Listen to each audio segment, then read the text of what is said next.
봉독한 이 말씀에 보면 맨 마지막 절 31절의 말씀에 그리하여 온 유대와 갈릴리와 사마리아 교회가 평안하여 든든히 서가고 주를 경외함과 성령의 위로로 진행하여 수가 더 많아지니라 라고 하는 이 31절에 있는 말씀을 보게 되면 수가 더 많아졌다. 물론 이것이 큰 부흥이 단순히 어떠한 숫자가 늘어났다, 교인이 늘어났다라고 하기보다는 이 말은 이것은 바로 구원받는 자가 이만큼 많아졌다라고 하는 것이고요. 더군다나 교회가 평안하여 든든히 서가고라는 이 말씀을 우리가 주의 깊게 봐야 할 줄로 압니다. 오늘은 오전 설교에 이어서 우리 오늘은 연속극으로 보자면 제 재탕이 아니고 2회로 이제 교회에 대한 교회를 부흥케 합시다라고 하는 제목으로 우리 말씀을 보려고 합니다. 더구나 우리가 3월 1일이면 교회 설립일이고 또 3월 1일이 주일로 이렇게 또 만나기가 그게 쉽지 않은데 오늘 이렇게 교회 설립일에 또 더군다나 주일에 이렇게 하나님께 우리가 감사함이 예배할 수 있게 됨을 너무나도 감사를 드립니다. 오전에도 말씀을 드렸지만은 다시 한번 강조하는 것은 복음을 전하지 않는 교회는 교회의 구실을 다하지 않는 것이다. 존재할 가치가 없다. 좀 여러분의 마음에 부담이 될 만한 말씀이지만 복음을 전하지 않는 성도는 우리가 성도라 진정한 성도라 하기에는 아쉬움이 많다.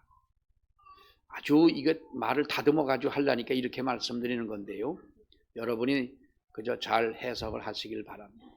자, 교회가 복음을 전하지 않는다면 교회는 존재할 가치가 없는 것. 교회로서의 진정한 본질을 잃어버린 것이고요. 우리 교회가 부자가 돼가지고 저 땅을 엄청난 땅을 사놓고 엄청난 예배당을 우리가 지어놓고 더 많은 우리 교회도 여기에다가 보면 예쁘게 교회를 하나 이렇게 지어놓으면 이 언덕 위에다가 사람들이 볼 때에 아마도 찾아오는 분들이 더러 많다기보다는 있을 겁니다. 그 어떤 이사 온 젊은 부부에게 지나가다 인사를 하면서 내가 저 아래에 있는 저 교회의 목사입니다. 그랬더니 아주 불쌍한 듯 나를 보면서 뭐라고 얘기를 하냐면 자기네가 교회를 정한 것도 아닌데 저기서 이사를 오면서 그런데 저희는요 시골교회 작은 시골교회 안 나가요. 그래서 솔직한 마음에는 확 그냥 나도 너 같은 사람 안 받아줘 그러고 싶은데 또 그러면은 나오지도 않고 다니면서 욕만 할 거 아니에요. 그래서 그 말은 못하고 그냥 참고 오자니 참 그 말을 들을 때 자존심 상할 것 같으면 시골교회 목회 못하지요. 그거 가지고 내가 자존심 상하거나 하는 건 아니지만은 어떤 교회에서 어떻게 가르침을 받았기에 우리 교회 오라는 것도 아니고 이사 왔습니까? 반갑습니다. 인사하고 나는 지나가던 남자가 인사를 하려니까 젊은 여자지만은 그래서 내 신분을 밝혀야 또 예가 아닙니까? 내가 요 밑에 있는 저 교회 목사다고 했더니 그렇게 얘기하는 걸 나 같으면 아이고 목사님 이렇게 우리는 전원생활 하려고 이 시골을 찾아왔지만은 목사님 이농전 교회에서 얼마나 수고가 많으셨습니까? 이렇게 인사하면 아니 어디가 덧나나 어디가 이빨이 빠지나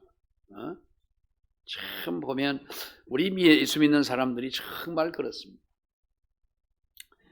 자, 여러분 보십시오. 교회는 복음을 전하는 교회에게 이것이 본질을 찾아가는 교회의 진정한 모습이고 우리가 주를 그리스도라 고백하는 신앙의 고백 속에 그 믿음을 가지고 살아가는 성도들이라면 하나님의 복음을 전하는 것이 당연한 것이고 복음을 전하지 않는 성도들이라면 우리는 신앙이 잘못됐거나 예수 그리스도를 진심으로 그리스도라 고백하지 못하거나 그렇다면 우리가 존재할 가치가 과연 신앙인으로서의 존재할 가치가 있느냐라고 하는 거예요. 하나님은 우리의 사명을, 우리의 사명이 어디서부터 어디까지인지는 모르지만은 하나님은 우리가 이 땅에서 우리의 사명을 다하면 하나님이 우리의 영혼을 부르시는 줄 압니다. 늙어서도, 물론 늙어서 불러갔다 하지만은 여러분 보십시오. 성경에 보면은 늙은 아브라함도, 늙은 야곱도, 이삭도 역시 성경에 기록되어 있는 모든 사람들을 보게 되면 나이 들었다고 다 죽었습니까? 물론 죽기는 죽지만은 하나님의 맡겨진 사명을 끝까지 감당하는 그 하나님의 사람들이었음을 우리가 보게 됩니다. 교회는 그러므로 부흥해야 된다는 겁니다. 믿습니까? 교회는 부흥되어야 된다. 다시 부흥으로라고 하는 이 말은 우리가 오죽하면 저렇게 제목을 저렇게 해야 되나. 부흥이라는 것은 당연한 것이고 부흥이라고 하는 것은 우리가 물론 숫자의 부흥도 부흥이지만 중요한 것은 우리 신앙의 부흥인데, 그러나 중요한 것이 오늘 이 초대교회의 역사를 보게 되면 하나님의 교회는 언제나 사도들이 가는 곳에, 제자들이 있는 곳에, 성령 받은 성도들이 있는 곳에, 하나님의 복음이 전파되는 곳에, 주님 앞에 예배하는 그곳에는 언제나 부흥이라고 하는 것이 있었다고 하는 거예요. 오전에도 말씀을 드렸습니다마는 왜 한국 교회가 침체가 되졌냐? 난 이런 말을 요즘 안 했으면 좋겠어요. 어떤 집회에서 어떤 분이 나와 기도를 하시는데 어느 장로님이신데 죄야 하면서 하나님이여 이제는 우리가 전도가 하기가 어려운 시대이고 한국교회가 침체기에 접어들어가는 시기를 만났습니다. 자기가 그렇게 만들어 놓고 자기가 그렇게 얘기해서는 안 돼요. 서바이벌이라고 하는 것은 여러분 생존의 게임입니다. 현상 유지를 하기 위한 것이 바로 서바이벌 게임이라는 겁니다. 생존, 내가 지금 살아야 되는, 이렇게 몸부림치는 교회가 돼서는 안 됩니다. 교회는 우리가 날마다 하나님 앞에 부흥되어야 한다. 아멘.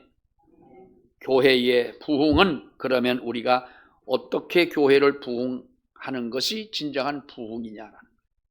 여러분 비행기를 타고 가면 멀리 가든 짧게 가든 비행기가 비행을 하는, 비행이라고 하는 것은 이륙해서 착륙할 때까지죠. 그 모든 토탈 시간을 우리가 비행 시간이라 그러는데 비행 시간에 마의 11분이라는 것이 있어요. 마의 11분. 이것은 비행 중에 가장 위험한 시간을 의미하는 것인데 우리가 비행기가 이륙할 때 3분 그리고 착륙할 때 8분을 일컫는 말이에요.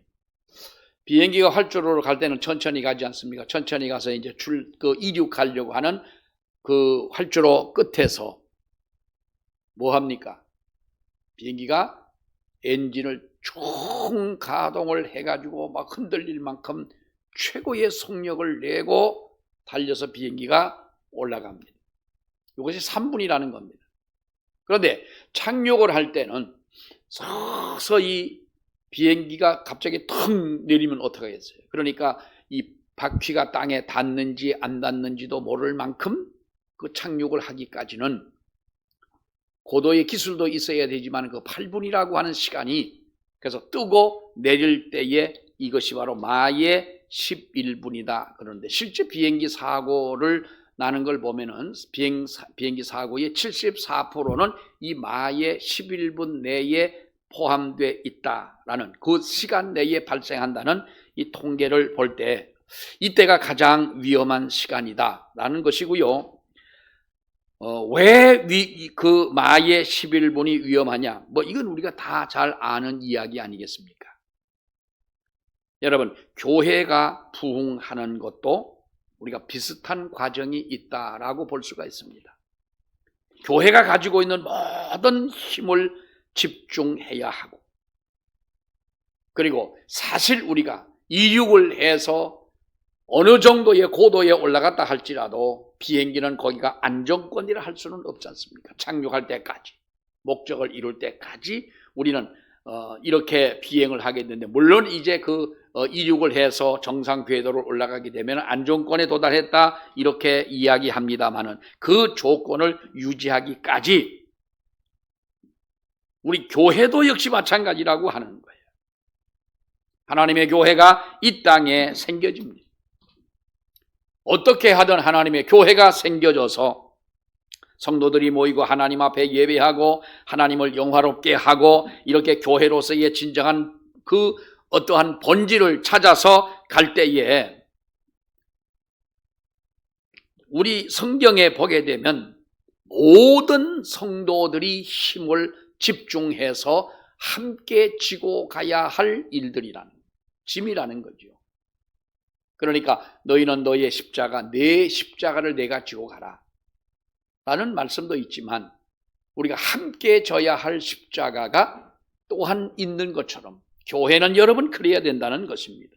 그렇게 해야 하나님의 교회는 부흥하게 되는 것이고, 모든 것을 다 갖추어 놓고 비행기가 이륙할 생각은 하지 않고 활주로에서만 왔다 갔다 하루 종일 맴돈다면, 여러분 그것은 우리가 비행기로서의 기능을 다하지 못하는 것이고, 마땅히 해야 할 그 모든 일을 잃어버린, 목적을 잃어버린 것 아니겠습니까? 교회는 세상을 변화시키고, 교회는 세상을 정복하고, 여기에서 변화시키고 정복하라고 하는 것은 어떤 무력을 동원해서가 아니지 않습니까? 하나님이 내게 주신 은혜로 내가 이 믿음의 삶을 살아 모든 사람들의 마음속에 감동을 주라는 겁니다. 감동을 줘라. 여러분, 우리가 일주일 동안 살면서 세상 나가서 직장에서 살고 이렇게 사업을 하고 많은 사람을 만나고 하면서, 물론 우리가 업무상 또 직업상 여러 가지 많은 일들도 있겠지만은, 과연 내가 나를 만나는 그 사람의 마음에 내가 진정 감동을 준 적이 있느냐는, 내가 정말로 감동을 준 적이 있는, 하나님이 아담과 하와를 왜 짝지워 주셨어요? 좀 기분 나쁘더라도 대답을 좀 하셔요. 왜 짝지워 주셨어요? 사실은요, 하나님이요, 여자 안 만들려고 그랬었어요. 돌에 맞아, 돌 맞을 짓이지만, 말이지만요, 여자 안 만들려고 그랬었어요.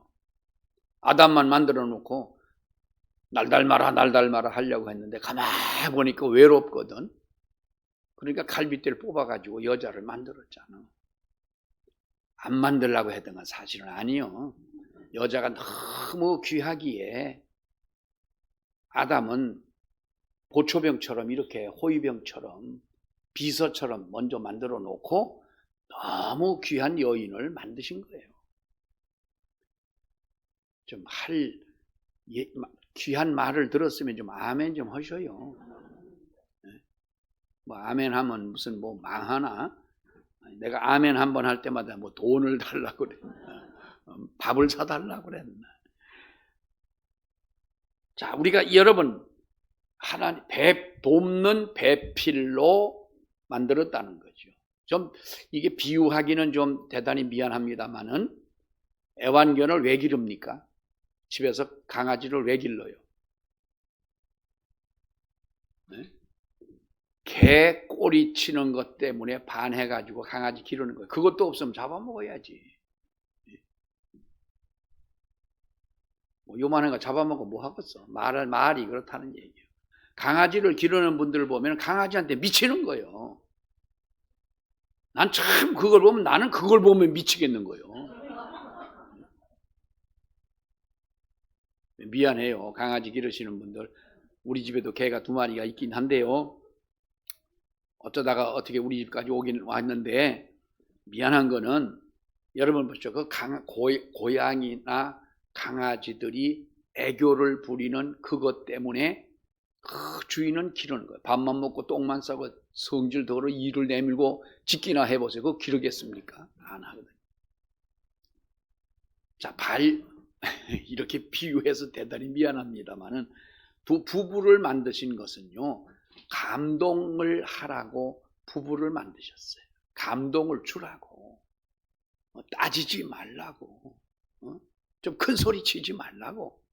내가 이쪽 보고 하는 건 아니요. 근데 큰 소리 좀 치지 말라고. 허리 꼬부러지고 나이 늙으면요, 그래도 부인 앞서가는 남자나 못 봤어요. 다 부인은 나중에는, 처음에는요, 남자가 먼저 갑니다. 데이트할 때도 보면 먼저 가요. 저만큼 먼저 가서 꼭 무슨 산의 여우처럼 뒤돌아보고 있다가 가까이 오면 또 가고. 그런데 늙어가지고 부인 앞에 가는 남자 봤습니까? 못 봤습니까? 전부 마누라가 사람 봉다리 들고 뒤따라 가는데 나중에는요, 부인 따라가기, 그래도 부인은 또 끝까지 또 열심히 아주 하시잖아. 그러니까 있을 때 잘해라 이 말이에요. 감동을 주라는 거예요. 사람은 사람끼리 만나서도 따지고 아주 세세하게 따지고 똑똑한 것 같지만은, 여러분, 똑똑한 것이 바보 같은 삶인 거예요. 좀 양보하면 어때? 남보다 말 좀 덜 하면 어때? 남의 말을 들어주는 그 미덕이, 이것이 덕인 거예요. 아름다운 덕인 거예요. 감동을 줘라. 여러분도 감동을 주는 여러분들이 되시기를 바랍니다. 이곳으로 변화하고 이곳으로 정복하고 여기에서 비춰지는 것이 바로 예수 그리스도가 보여지고, 여기에서 그들의 마음에 감동을 주고 그들의 마음에 변화가 되는 것이 나의 언술로 되는 것도 아닙니다. 나의 지식을 가지고 되는 것이 아닙니다. 내 재능 때문에 되는 것이 아니라 하나님께서 믿음으로 기도하고 믿음으로 하나님의 복음을 전하고 믿음으로 선포하는 거기에 하나님의 영이 함께 하셔서 듣는 자에게, 만나는 자에게, 접촉되는 자에게 하나님이 감동하시는 거지. 나의 똑똑함을 가지고 여러분 할 수가 있습니까? 안 되는 겁니다. 우리가 세상의 눈치를 살피면서 사는 것도 여러분 비겁한 삶입니다. 호랑이의 멋이 무엇입니까? 여러분, 호랑이 산천을 포효하면서 천하를 호령하듯 위풍당당하게 걸어가는 호랑이의 그 모습이 호랑이가 가지고 있는 멋인 거예요. 독수리의 멋이 무엇입니까? 여러분, 창공을 날아 올라가 예리한 눈으로 먹잇감을 찾아서 내려 쏘듯이 달려드는 그 모습이 독수리가 가지고 있는 그 위풍당당한 그 모습이고, 그 멋을 유지할 때에 호랑이요, 독수리요, 여기 진정한 멋이 있는 거예요. 우리 성도의 멋이 어디 있습니까, 여러분? 성도의 멋은 우리에 갇혀져 가지고 길들여져 있는 그 호랑이를 여러분, 언제 한번 동물원에 갔더니 이 관리하는 사람이 호랑이에게 생닭을 던져주는 거예요. 그걸 잡아가지고 여러분, 호랑이가 누구 던져주는 닭 잡아먹고 크는 동물입니까? 예? 그건 아니잖아요. 동물원에 갇혀있는 독수리를 보세요. 동물원에 갇혀있는 모든 동물들을 보게 되면 물론 어린 아이들이나 거기에 관련 오는 사람들에게 어떤 그런 것을 보여주기 위한 것도 있지만은 그들 자체를 볼 때 얼마나 그것이 불쌍하냐 이 말이에요. 동물원에 갇혀져 있는 호랑이처럼 호랑이라는 가죽은 뒤집어 쓰고 호랑이라고 하는 이름은 가지고 있으면서도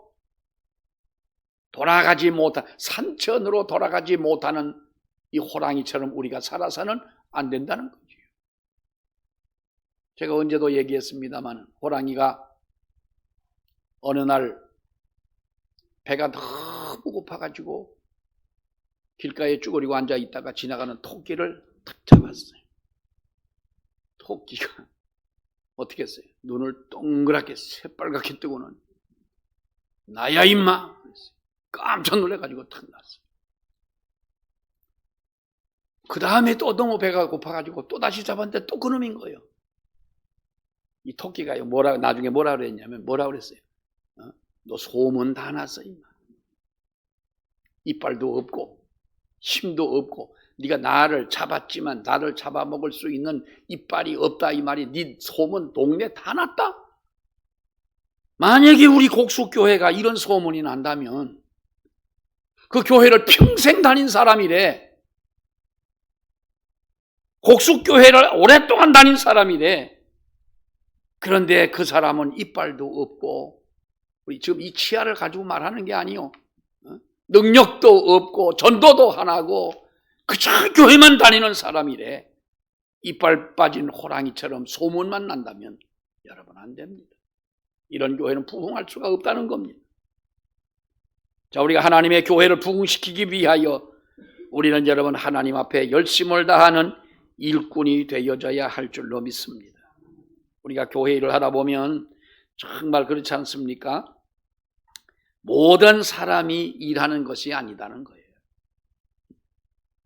어떤 사람이 가만히 개미가 일하는 것을 보니까 개미는 다 열심히 일하는 것 같은데 정말 일하는 개미는 20%밖에 안 되더라고요. 20%의 개미가 80%의 개미를 먹여 살린다. 벌들도, 꿀벌들도 우리가 보면은 일하는 벌도 있고 뭐 여러 종류가 있지 않습니까? 그 왕벌은 그 알을 낳고, 숫벌을 같은 거는 말하자면은 보초를 쓰고 뭐 하는 것도 있습니다만, 여러분 백화점의 손님들을 보면은요, 우리가 백화점을 어쩌다가 가실 때도 있으시겠잖아요. 저도 백화점 간 지가 언제 갔는지는 잘 기억이 안 납니다만은, 백화점을 들었으면 우리가 보면 사람들이 다 공손하게 일하고 하니까 야, 저 사람 내가 왕된 것 같다 그러지만은요, 천만의 말씀이에요. 백화점을 찾아오는 10%의 손님이 90%의 사람들의 매상을, 90%의 매상을 올린다는 거예요. 그러니까 나머지 사람들이 가가지고, 우리는 가면 어디를 찾아가요? 명품관을 찾아가는 것이 아니라 쌓아놓고 골라 하나에 5,000원이라고 하는 그곳에 가서 막 뒤집어 보고 찾잖아. 그거 팔아가지고는 안 된다. 10%의 고객이 90%의 매상을 책임져 준다는 거죠. 여러분, 우리가 안타까운 것은 교회라고 하는 것은요, 모든 성도가 일하는 것 같지만은 20%의 교인이 80% 사람들의 그 모든 일을 감당한다.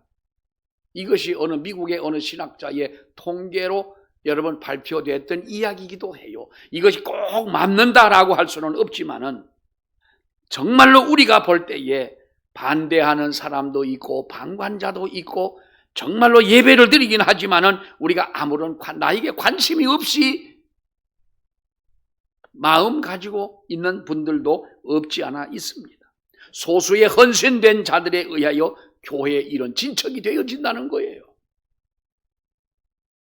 여러분 보세요. 예수님의 생애는 사람을 키우는 데에 주님은 3년 동안 일을 하셨습니다. 물론 하나님의 복음을 전하고 병든 자를 고쳐주고 했지만은 그것은 하나님의 복음을 전하는 데에 어떠한 도구로서 임시로 사용했던 것이지, 5,000명을 먹이고 4,000명을 먹이고 병든 사람 고쳐주고 죽은 자를 일으켜주고 한 것은 하나의 사용했던 도구에 불과했다는 거예요. 그것이 우리 기독교의 핵심이고 본질이 아니지 않습니까?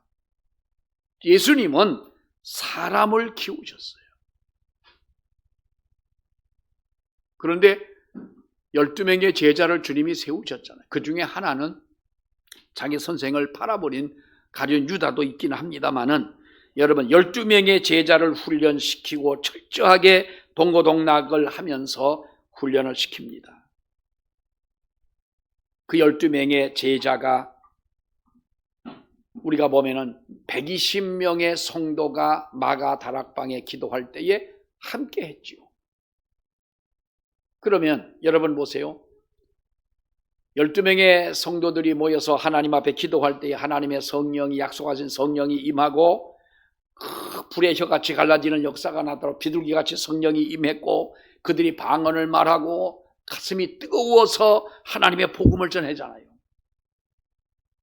거기에 12명의 제자들이 있었던, 거기에 그 성령을 체험하고 난 후에 나머지 사람들에 대해서는 별로 그렇게 기록이 없어요.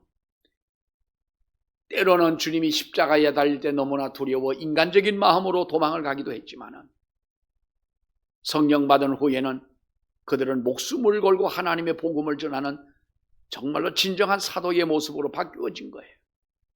12명의 사도들이 120명의 그 모든 성도의 몫을 감당했고 12명의 제자들이 정말로 예루살렘과 유다와 사마리아와 모든 세계를 하나님의 복음화하는 데에 쓰임받은 사람들이 12명의 제자들 아닙니까? 우리는 거기에 소속되어 있는, 부속되어 있는 사람들인 거예요. 그 하나님의 성령, 그들에게 임한 성령을 우리들에게도 주셔서 우리로 하여금 그들이 한 일을, 제자들이 한 일을 우리로 하여금 하게 하시고 예수님이 하신 일을 우리가 또한 하도록 하신 줄로 압니다. 이제 교회는 여러분 비상할 때지. 우리가 활주로만 빙빙 도는 이러한 여러분 비행기처럼 그렇게 도는 우리가 돼서는 안 됩니다. 제가 지난번에 제주도를 내려갔을 때 날씨가 추웠어요. 한 추운 날 제주도를 내려갔는데 비행기가 내려갔는데 많이 흔들려요. 많이 흔들려가지고 이제 내렸는데 그래도 아시아나 그 대한항공이나 큰 이 비행기들은 그래도 뜨고 내리기는 하는데 조그만 비행기들은 못 뜨는 거예요. 바람이 많이 불고 비도 눈도 오고 해가지고 한 3, 4일 동안 보니까 그 작은 비행기들은 이렇게 다 결항이 되는 거예요. 못 뜨고 그래도 그 가운데도 큰 비행기는 뜨더라고요. 사랑하는 여러분, 우리가 비상도 하지 못하고 활주로만 돌고 마는 우리 성도나 비상도 해보지 못하고 세상이라는 이곳에서 우리가 빙빙 돌다 마는 교회가 되어서는 안 되지 않습니까? 하나님 앞에 우리가 헌신된 정말로 모든 사람, 남들이 하지 않는 그 일을, 남들이 지지 않는 그 십자가를 내가 지고 가겠다고 하는 그런 마음을 가지고 우리가 일어서는 하나님의 교회를 위해 일하는 성도들이 있을 때 하나님의 교회는 부흥된 줄로 믿습니다. 영적인 두려움을 우리가 없애자라는 겁니다. 영적인 두려움에서 벗어나자. 사실 여러분 우리가 그렇습니다. 실패해본 사람은 실패에 대한 두려움과 상실감이 더 크다고 그러죠. 사업에도 보면 한 번도 사업을 하거나 실패해보지 않은 실패의 경험이 없는 사람은 우리가 사업 실패에 대한 두려움이 없는 거예요. 그러나 한 번이라도 우리가 사업에 실패해본 분들은 실패의 두려움을 상실감을 가지고 살아가는데 전도를 한 번도 안 해본 분들에게는 아마도 이런 두려움이 없을 줄 압니다만은 우리가 나름대로 전도를 하다 보면 어찌 보면 영적인 두려움에 빠질 때가 많아요. 여러분, 권투 선수가 이제 링에 올라갑니다. 빠져나갈 때도 없습니다. 그 상대방을 이기지 못하면 내가 죽도록 얻어맞고 죽을 수도 있는 그런 두려움이 있는데 권투 선수가 링에 올라가 한쪽 자기 이제 이 코너에 앉아 있을 때 수많은 사람들이 여러분 들어와 있습니다. 근데 누가 제일 두렵습니까? 권투 선수가. 여러분들이 대답 안 하는 것이 정답입니다. 한 번이라도 권투 도장에 가보신 분, 안 가봤잖아요. 권투 글러브 한번 껴보신 분, 안 해봤잖아요. 그러니까 우리는 모르는 게 당연한 건데 김용목 집사님이 안 오시기를 다행이죠. 그 양반은 옛날에 권투하던 분 아니세요? 권투 선수가 느끼는 가장 두려움은요, 저쪽에 앉아있는 저놈이 아주 무서운 거예요. 그러니까 옛날에 라이트 플라이급인가 아무튼 제일 가벼운 체중에 50kg도 안 되는 아주 최고 작은 권투 선수들 있잖아. 그 작은 체구인데도 불구하고 상대방이 자기한테 두려움을 가져보라고 어깨를 잔뜩 올리고 이렇게 앉아있는 거예요. 겁주려고, 상대방 겁주려고. 자, 우리가 부딪히는 이 세상, 부딪히는 믿지 않는 불신자들, 그들이 하나님의 교회나 믿음에 관해서나 그들이 나를 통해 볼 때에 평상시에는 좋은 말하고 친한 것 같은데 막상 우리가 전도라고 하는 것은 여러분 영적 전쟁 아닙니까? 그를 구원하느냐 마느냐, 천국을 가느냐 지옥으로 떨어지느냐, 하나님의 자녀가 되느냐 영원한 마귀의 종이 될 수밖에 없느냐라고 하는 그 아주 중요한 시기이기 때문에 영적인 전쟁이라고 하는 것입니다. 여기에서 우리는 하나님 앞에 정말로 온 힘을 다하고 영적 두려움에서 우리는 이겨야 된다. 여러분, 전도는요, 상대방을 가리키는 것이 아니라 선포입니다. 천국이 있다고 선포하는 것이고 예수를 믿어야 구원받는다고 당당하게 선포하는 것이고, 그리고 내가 예수를 믿으니 당신도 예수 믿고 함께 천국 가자고 우리가 선포하는 것이지, 교회를 모르고 성경을 모르고 예수도 모르고 다 모르는 사람에게 우리가 뭘 가르쳐가지고 여러분 이해를 시켜서 전도를 한다? 그건 아니지 않습니까? 제가 어제도 어떤 사석에서 얘기를 했습니다만 우리나라에 전도를 많이 하시던 최곤능 목사님이 지나가시다가 그때는 여자들하고 남자들하고 서가지고 얘기도 못하는 남녀 7세 부동석이라고 그랬잖아요. 그런데 그들에게 하나님의 복음은 전해야 되니까 뭐라고 그랬습니까? 예수 천당, 그리고 지나갔어요. 그것이 그분의 전도의 방법이고 선포였던 거예요. 근데 그 말을 듣고 가슴이 쿵당거리고 밤새도록 잠을 못 자고 정말 병든 것 같고 예수를 안 믿으면, 교회를 안 가면 죽을 것 같은 두려움이 생겨지는 것은 왜였습니까? 선포했기 때문에 그런 것입니다. 이제는 우리가 여러분 선포해야 되는 줄로 믿습니다. 두려움을 벗어버리고 여러분 하나님의 복음을 전하는 일에 이제는 우리가 최선을 다해야 된다. 교회는요, 시편 78편 9절에 보면 에브라임 자손은 병기를 갖추며 활을 가졌으나 전쟁에서 물러갔도다 그랬어요.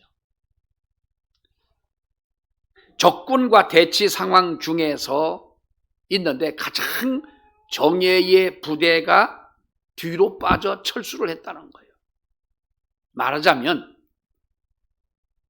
가장 앞장서서 싸워야 될 바로 그 정예의 부대가 적군과 대치 상황에 빠져버리고 말한 거예요. 모든 것을 갖췄으나 전쟁에서 물러갔도다.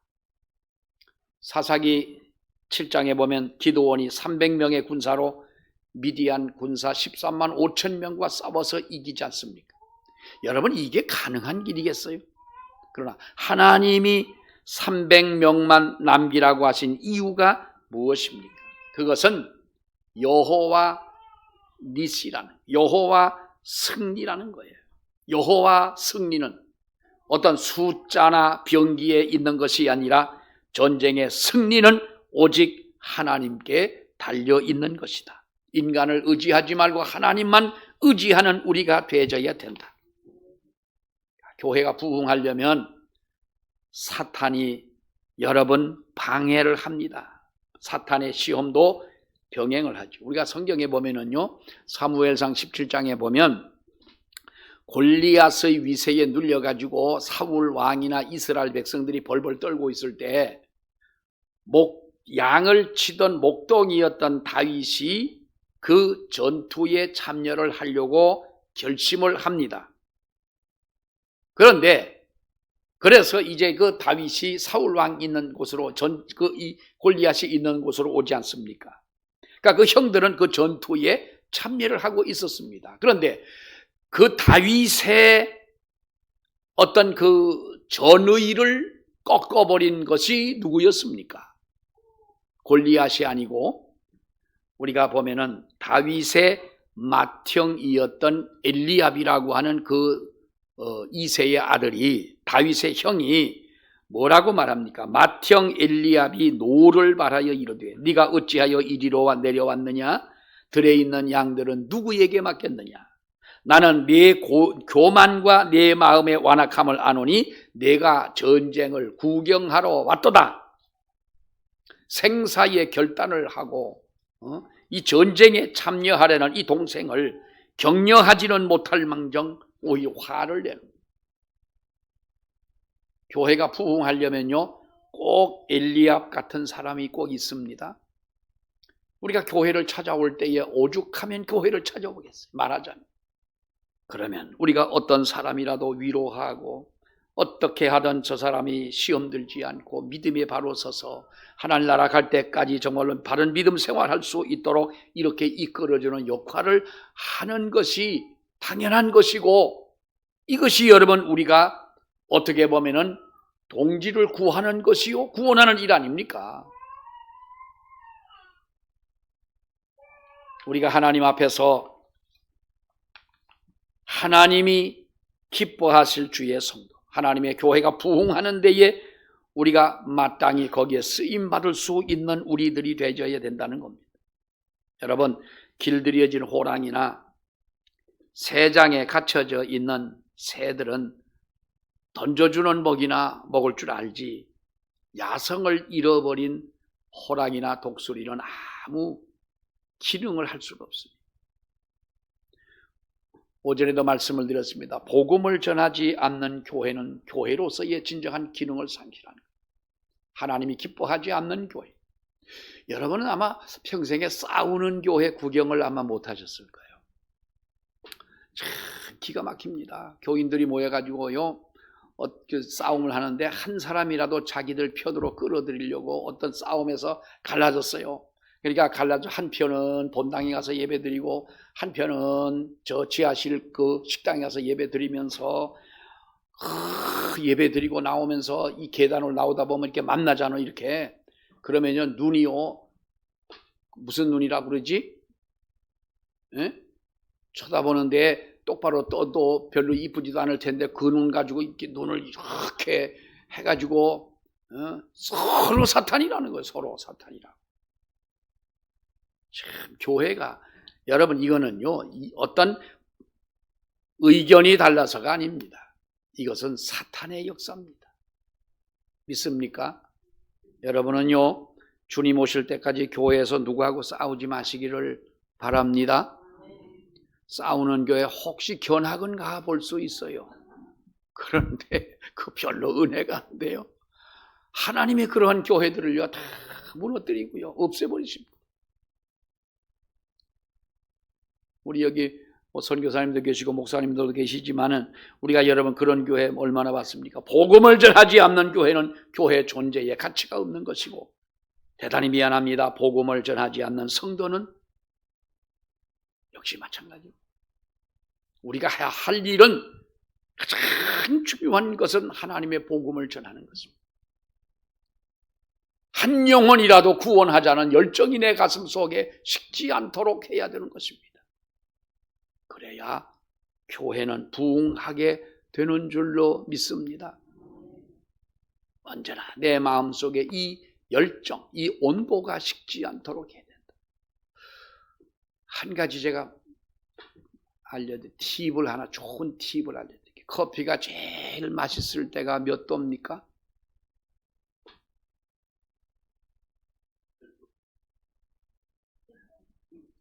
뭐 닭 튀겨요? 커피가 제일 맛있는, 아니 교회 카페를 하면서도 이거를 모르면 어떻게 해요? 제일 맛있는 온도가 몇 도요? 참 이럴 때는요 전문 용어를 참 한심스러워요. 자, 70 따라해서 76도. 그게 꼭 어떤 법은 아니요. 정해진 건 아니나 그러나 커피를 연구하는 사람들이 볼 때에 그 온도가 가장 정말로 맛이 있더라. 비행기를 타고 가다 주는, 근데 요즘에 비행기에서도 아이스 커피를 주더라고. 차가운 커피를 주세요 그랬더니, 그래도 공중에 날아가면서 커피 마시는 것도 멋있잖아. 그래서 커피를 아주 폼 잡고 커피 뭘 드릴까요? 그래서 커피 그랬어요. 그랬더니 난 따뜻한 걸 기대했더니 어디 차가운 커피가 오는 거야. 그래서 버릴 수도 없고 76도라는 그 온도가 가장 커피의 그 풍미를 더하고 가장 그때가 아주 맛있던 온도더라. 100도면 얼마나 좋겠어. 펄펄 끓으면. 근데 너무 펄펄 끓어도 문제일 거예요. 여러분, 우리에게 정말로 영혼을 사랑하는 이 뜨거움이 우리 가슴 속에 있기를 바랍니다. 하나님의 복음을 전해야 되겠다고 하는 이 열정이 우리 가슴 속에 식지 않기를 원합니다. 그런 가슴, 그런 믿음을 가지고 있을 때 하나님의 교회는 부흥할 줄로 믿습니다.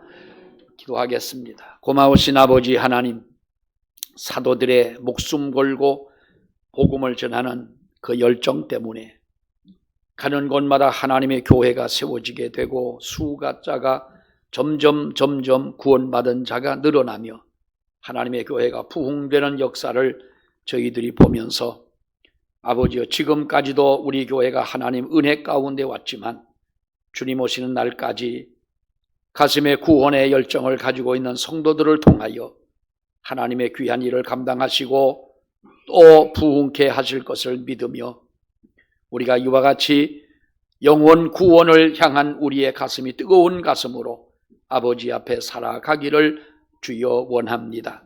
우리를 붙잡아 주시고 정말 우리 교회 날마다 하나님 앞에 새롭게 변화되고 부흥하는 놀라운 역사가 있는 교회가 되게 하여 주시옵소서. 예수님의 이름으로 기도하옵나이다. 아멘.